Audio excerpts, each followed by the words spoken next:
C'est un des pays malheureusement les plus corrompus au monde. Je ne critique en aucun cas les Ukrainiens, mais je critique le régime. Le régime qui a été mis en place par les Américains en 2014 avec ce fameux coup d'État où Mme Nuland, qui est d'origine ukrainienne, tout comme M. Biden, s'est exprimée en disant « fuck the EU ». Pardonnez-moi, je la cite textuellement.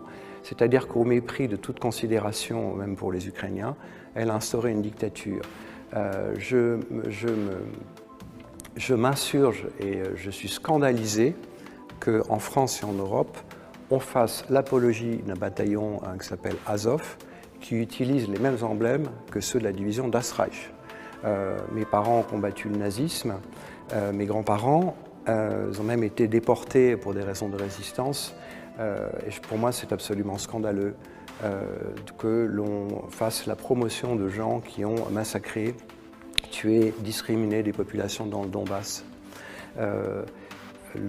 En 2019 déjà, les déclarations du plus proche conseiller de ce qu'allait être le président Zelensky, Arestovitch, disait dans une interview de février 2019 qu'il fallait absolument faire une guerre contre la Russie, qu'ils la souhaitaient et que de toute façon ils allaient recevoir subventions, armements, soutien de l'Union européenne, soutien de l'OTAN et que l'Ukraine ne pouvait pas perdre.